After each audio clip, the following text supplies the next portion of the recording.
Luke, solid 1-0 win there against Copsewood in the FA Women's Premier League play.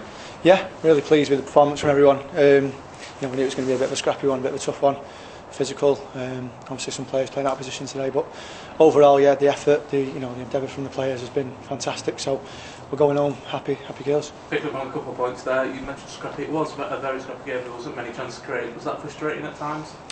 Yeah, it was really. I mean, we sort of didn't really know much about Copsewood, and I think that sort of held us back a little bit in terms of the way we would have set up usually. But like I say, I'm not going to look into it too much. It's a scrappy win. We still dominated second half. First half really, both teams probably could have written it off, but second half we've dominated, and like I say, maybe could have scored a few more. Referee maybe could have given a few more decisions, but apart from that, we're happy to just come away with a win. Second point, you mentioned a couple of players playing out of position. Jade Parker and Laura Walker, new centre-back partnership for today. How do you think they fared? Yeah, brilliant. I pretty much don't think they had, apart from the first 10 minutes, I don't think they had any other chances at all, really, apart from the whole game. Jade's cover was immense, all the time, positioning-wise. She played for me there in the past. And Laura, again, just she's got it up there, so you can rely on her to make a good decision at good times. So, and obviously when she moved into the midfield, we shuffled Beth back in there. And, I think maybe we thought about them too much today, though, as opposed to thinking about ourselves. But like I say, it's 1-0 win, and we're happy with that. You mentioned to Danielle shortly before you came up.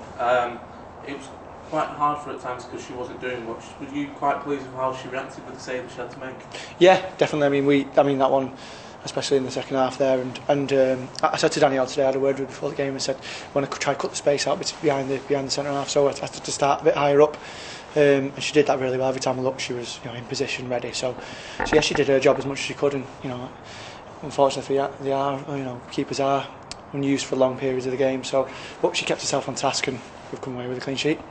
First half, quite frustrating, not many chances created, and when we did get the ball in the box, it was sort of overhit. What was said at half time? Yeah, first half, we got in some really good areas, especially down the right hand side. I think there was 3 in succession within 5 minutes. The first one went in, it's gone over. The second one, make sure we put it along the floor and into that corridor again. Just went over the bar again. So at half time, we said we need to be a little bit more concise, a bit more neat. A lot of it's quite boisterous, and we're just kicking the ball and just hoping for the best, or when we actually guide it into some areas. And obviously I don't know if we scored a goal directly from it, but we had neatened up our play, and sort of that sort of created an opportunity for us to score.